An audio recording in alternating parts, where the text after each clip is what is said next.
El fantasma de John Hollin. De Edgar Wallace. En el mar, hay cosas que nunca cambian. Durante mi último viaje en barco, tuve en uno de los camarotes a mi cargo, a un caballero escritor que decía esto, y cuando la gente de pluma dice algo original, merece la pena anotarlo. No sucede con frecuencia. Félix, me dijo, el mar tiene un misterio que nunca podrá ser descubierto, una magia que nunca ha sido, y que nunca será, cierta para los análisis de la ciencia. Magia, esa es la palabra. Algo que no comprendemos, como el espejo de la suite del Canotic. 2 hombres se suicidaron degollándose delante de aquel espejo. Uno de ellos murió en el acto, y el otro vivió lo suficiente para decir al camarero que lo encontró, que había visto una especie de cara, mirándole por encima del hombro, y que había oído una voz, diciéndole que la muerte no era más que otro nombre del sueño. El último en morir fue Hollin, el ladrón de camarotes más flemático que haya atravesado jamás el Atlántico. Y lo que Hollin nos hizo cuando estaba vivo, no es nada comparado con lo que ha hecho desde entonces, según ciertas historias que he oído. Me dijo que cuando quitaron el espejo del barco y lo llevaron a un almacén de Liverpool, aparecieron muertos en la tienda, primero el almacenero, y luego un empleado de la oficina.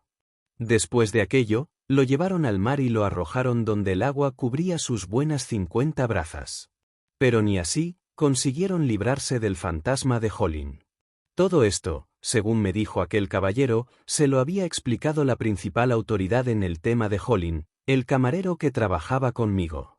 Se llamaba Sims, y se le conocía como Spooky Sims, precisamente, porque creía en fantasmas. No había nada en el campo sobrenatural a lo que no pusiera etiqueta, y cuando no hacía que sonaran golpecitos en las mesas, se dedicaba a confeccionar horóscopos, es así como se pronuncia, ¿verdad? Yo sí creo en el fantasma de Hollin, dijo Spooky, en el viaje a que ahora me estoy refiriendo. Y si no se encuentra a bordo en este momento, es que no soy clarividente. Esta madrugada, a las 3:07, hemos pasado exactamente por el lugar en que él murió, y me he despertado con carne de gallina. Ha subido a bordo. Lo hace siempre que nos acercamos al lugar donde se suicidó. No cabía duda de que Spooky creía aquello, y además le dominaba la obsesión de que moriría en un asilo, y que sus hijos se verían obligados a vender cerillas por la calle. Eso explica el hecho de que atesorase hasta el último céntimo que ganaba. Yo, personalmente, no creo en fantasmas ni en nada parecido, pero sí admito que el mar tiene algo mágico, su modo de afectar a hombres y mujeres. Coja usted a una mujer y a un hombre, completamente desconocidos entre sí y sin los menores deseos de dejar de serlo. Póngalos en el mismo barco y déles la oportunidad de hablarse, y antes que se dé usted cuenta de dónde está, la papelera de él estará repleta de poemas que ha rasgado, por no encontrar una rima para la palabra amor, mientras que la papelera de ella estará hasta arriba de fragmentos de cartas dirigidas al hombre con quien iba a casarse, explicándole que ya no habrá boda. Lo sé, porque las he leído. Y no es necesario, para que eso ocurra, que el hombre sea guapo ni que ella sea una muñeca. Cuando trabajaba yo en el Mesopotamia, hace ya unos años, operaba allí una banda, que no era ni mejor ni peor que cualquier otra de las que viajan para hacer negocio. Era conocida como la banda de Charlie, ya que Charlie Paul era el cabecilla. Un tipo joven y simpático, con el pelo rubio y rizado, y que hablaba un inglés de Londres, vestía ropas de Londres y llevaba un monóculo en el ojo izquierdo. Charlie se veía obligado a trabajar con mucho cuidado, ya que los tahúres conocidos eran detenidos en el muelle por los detectives de la compañía, y se les devolvía a su lugar de origen, a América si eran americanos y a Inglaterra si eran ingleses. Charlie tenía más suerte que la mayoría, pues no poseía el renombre de otros, y aunque los funcionarios de la compañía lo miraban con recelo, cada vez que bajaba con su maleta en Southampton, lo dejaban pasar. Ahora bien, los varones de la baraja, como nuestro antiguo patrón solía llamarlos, son simples hombres de negocios. Viajan para ganarse la vida, y tienen las mismas responsabilidades que los demás. Tienen esposas y familia, chicas estudiando en el instituto y chicos matriculados en la universidad, y cuando no están ocupados en desplumar al prójimo, hablan de la carestía de la vida y de la especulación que se hace con la reventa de las entradas de los teatros. Pero en un punto son inhumanos, no tienen a bordo ni un solo amigo improductivo. Las mujeres no significan nada en sus vidas. Por lo que a ellos concierne, los pasajeros femeninos pertenecen a la categoría de adornos de mesa, bonitos, pero intrascendentes.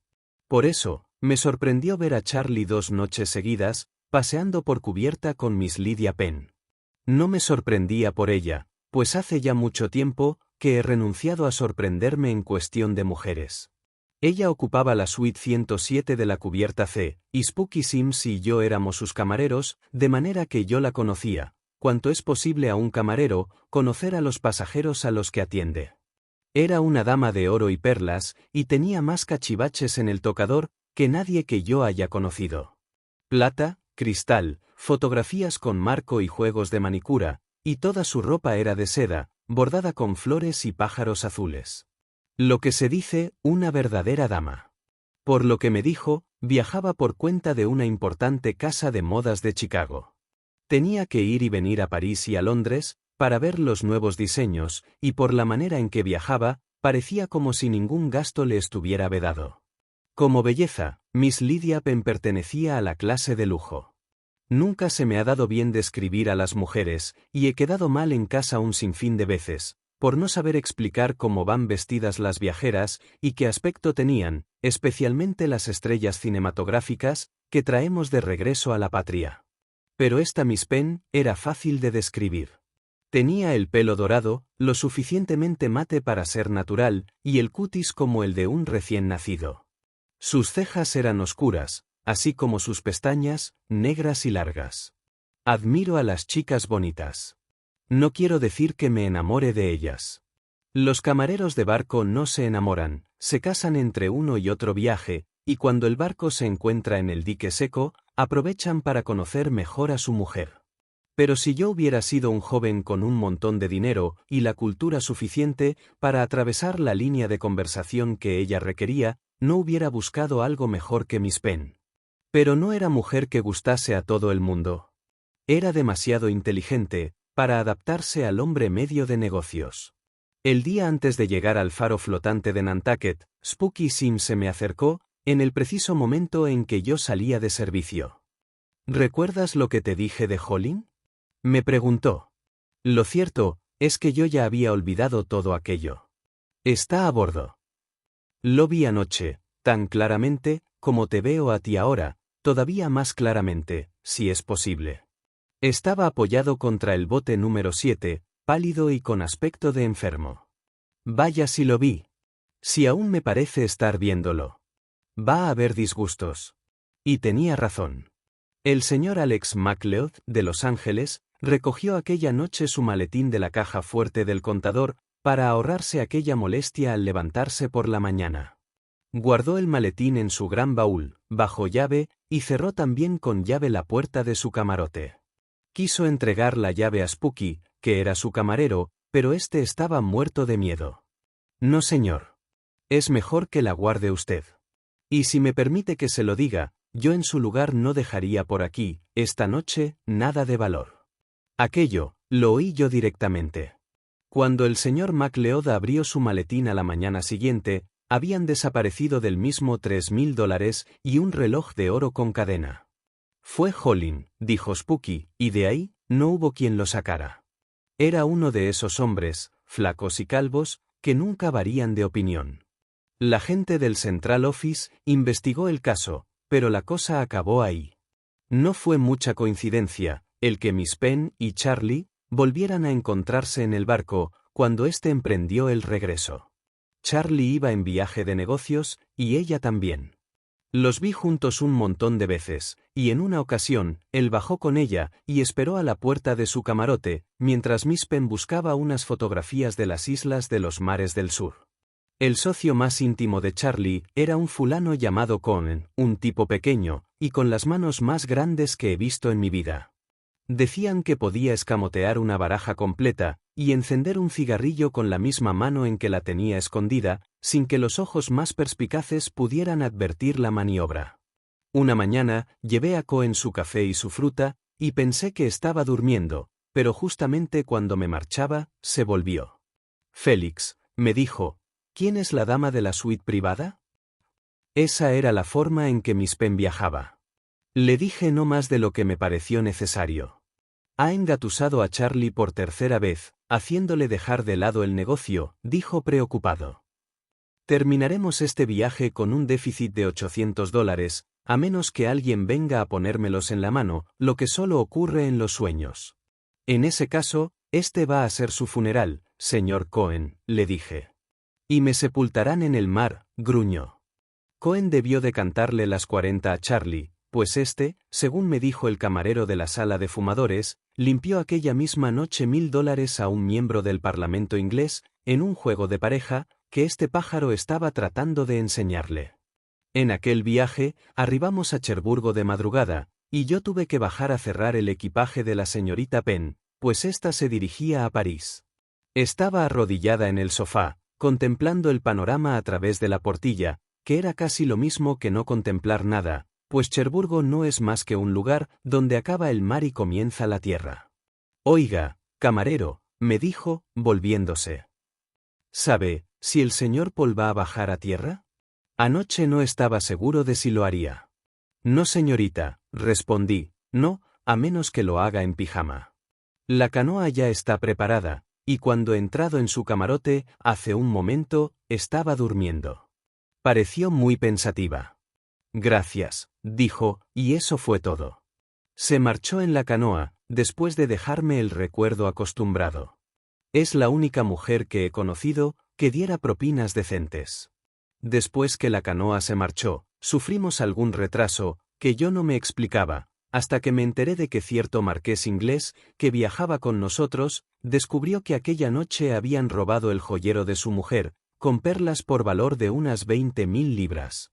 Este tipo de sucesos resulta muy desagradable para todo el mundo, pues el primero que carga con las sospechas es el camarero que atiende el dormitorio.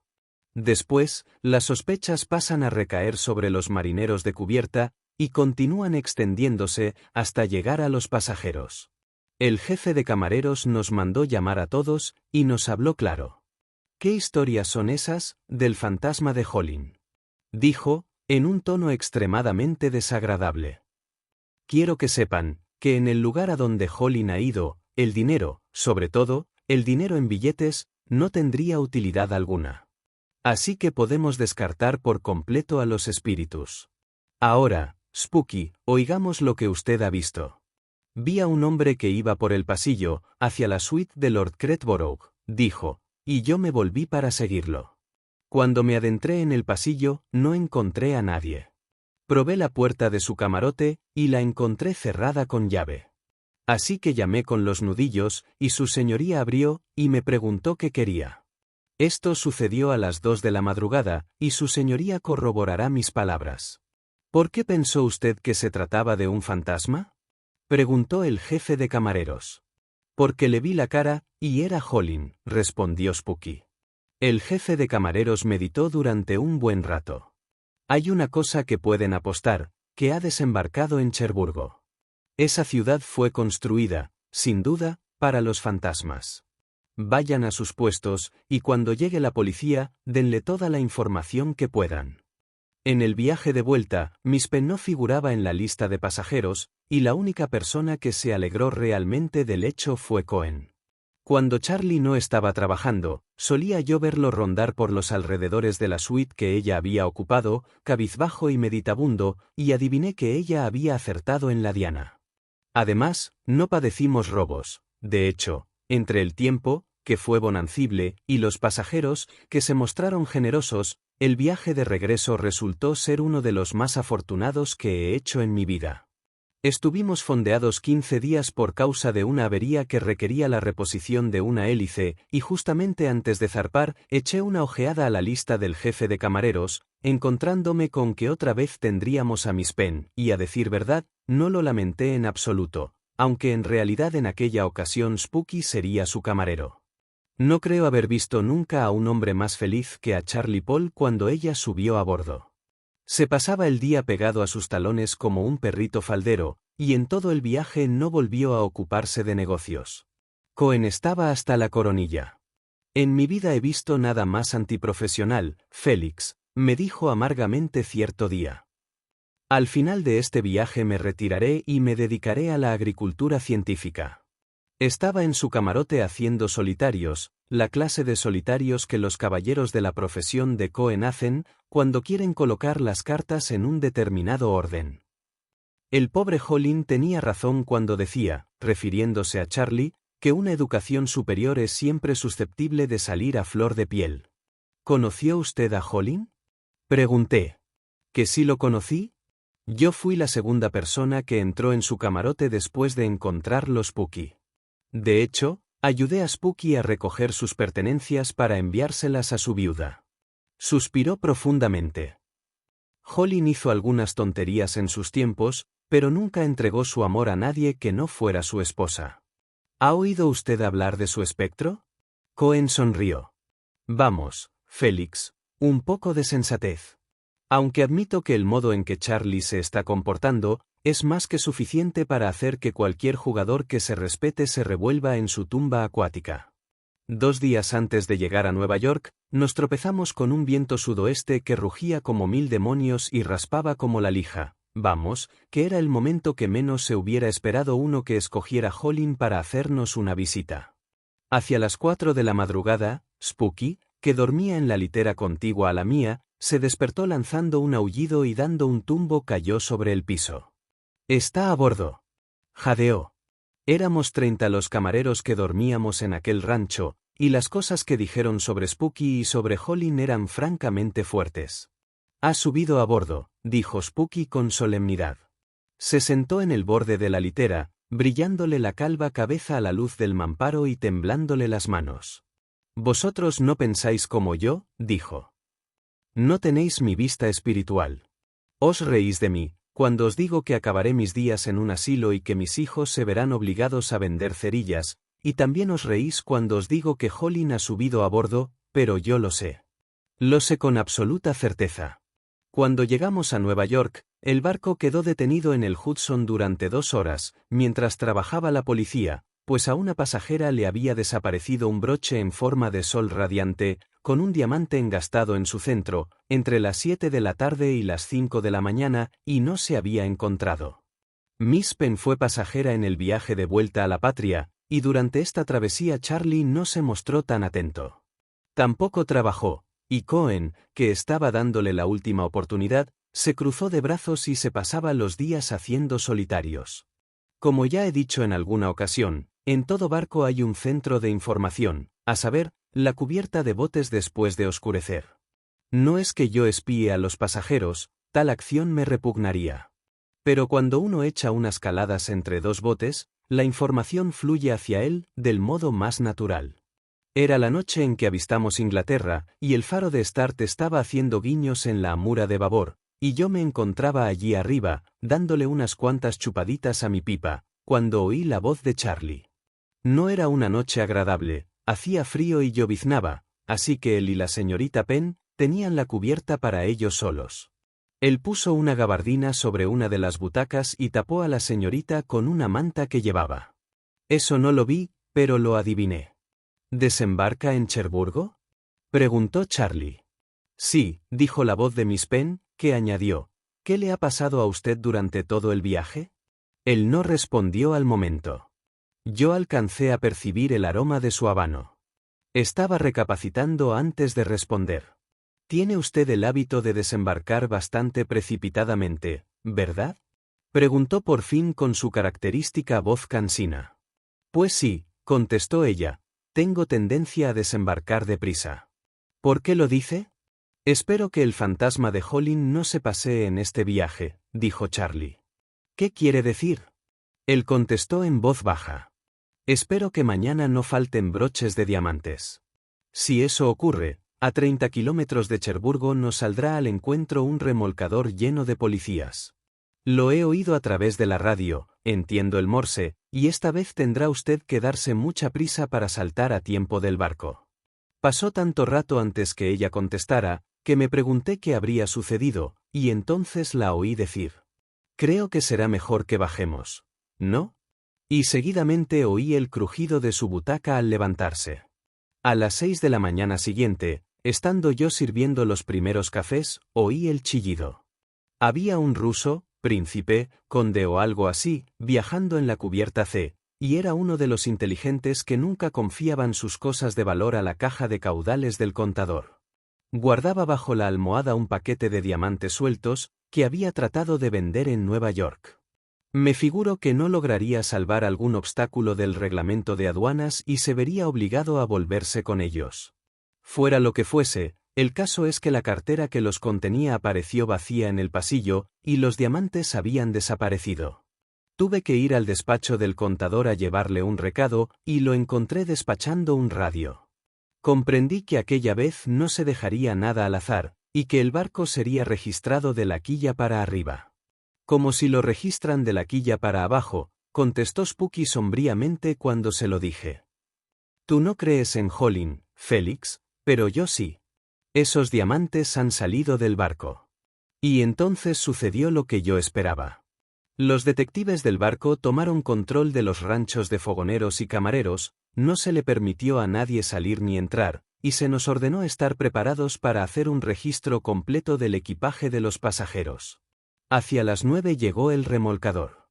Estaba lleno, no de policías franceses, sino de funcionarios de Scotland Yard, que estaban en Cherburgo a la espera de algo semejante. La policía interrogó al ruso y le sacó cuanto pudo, que fue bien poco. A continuación, los pasajeros fueron llamados al salón principal y el contador les dirigió unas breves palabras.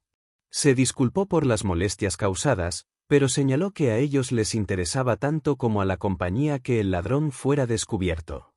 No los entretendremos mucho, señoras y caballeros, dijo. Hay a bordo un número suficiente de policías para que el registro sea rápido, pero quiero que se abran absolutamente todos los baúles y maletas. El barco acortó la marcha a media máquina, y dio comienzo el registro más grande y minucioso que he conocido durante mi larga experiencia en el mar. Naturalmente, algunos de los pasajeros protestaron, pero la mayoría de ellos se comportaron sensatamente y ayudaron a la policía en todo lo que pudieron. Y el final fue, como muchos habían previsto, que no se encontró nada parecido a un diamante sin montar. Solo había una persona que pareciese turbada por el registro, y esa persona era Charlie. Estaba tan pálido como la muerte, y apenas conseguía estarse quieto un segundo. Yo lo observaba, y observaba también a Miss Penn, que era la persona más serena a bordo. Él se mantenía todo lo cerca que podía de la muchacha, no perdiéndola un instante de vista, y cuando terminó el registro de los equipajes y los pasajeros fueron conducidos de nuevo al salón, se mantuvo pegado a la espalda de ella. Esta vez, el contador estaba acompañado de una docena de personas del Yard, y fue el jefe de policía quien se dirigió al público. Quiero, lo primero de todo, registrar todos los bolsos de las señoras, y después que desfilen los pasajeros, las damas a la izquierda y los caballeros a la derecha, para un registro personal. Hubo algún que otro gruñido ante aquello, pero la mayoría de los presentes se lo tomaron por el lado jocoso. Las damas fueron alineadas, y un detective fue abriendo los bolsos uno a uno y examinándolos con rapidez. Cuando llegó a Miss Penn, vi que Charlie abandonaba la parte de los hombres, y cruzando el salón, se paraba detrás del detective, al tiempo que éste tomaba en su mano el bolso de la muchacha y lo abría. Yo me hallaba lo suficientemente cerca para ver cómo cambiaba la expresión del policía. «Vaya, ¿qué es esto?», dijo, y sacó un paquete. Lo puso sobre la mesa y lo desenvolvió. Lo primero que apareció fue un envoltorio de algodón, y luego fila tras fila de piedras deslumbrantes. Se podía oír la caída de un alfiler. «¿Cómo justifica que estas gemas se encuentren en su poder, señora?», preguntó el detective. Antes que ella pudiera responder, habló Charlie. «Yo las puse ahí», afirmó. «Las cogí anoche y las coloqué en el bolso de Miss Penn, con la esperanza de que no fuese registrado. Nunca he visto a nadie más asombrado que lo estaba Miss Penn». «¿Usted está loco?», dijo. «Desde luego, no ha hecho tal cosa». La muchacha dirigió una mirada por todo el salón. Los camareros estábamos alineados en una fila para cubrir las salidas, y no tardó ella en localizar a Spooky Sims. «Sims», Llamó. Spooky abandonó la fila. Mientras se acercaba, Miss Penn habló en voz baja con el detective y le mostró algo que tenía en la mano. Sims, ¿recuerda usted que le envié a mi camarote a buscar mi bolso?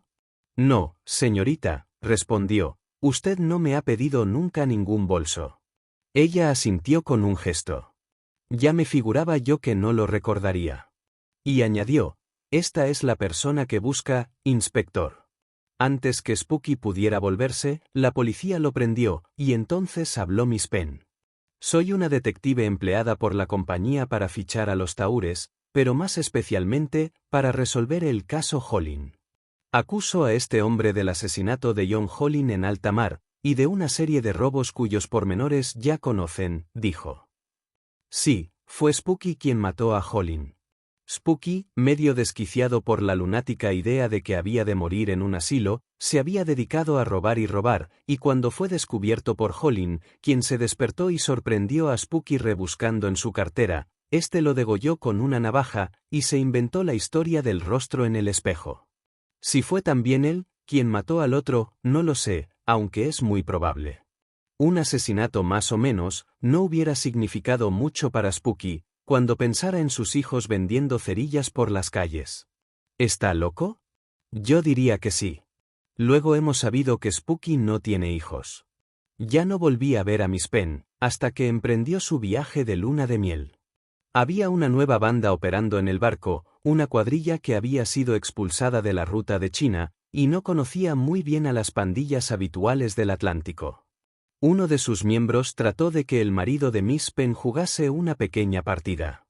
No gracias, dijo Charlie. Ya no juego a las cartas. Fin. Gracias por ver este vídeo. Por favor, no olvides suscribirte, dar a me gusta, compartirlo y dejar un comentario. Si te ha gustado este relato, puedes encontrar más audiolibros en nuestro canal Homo Lector.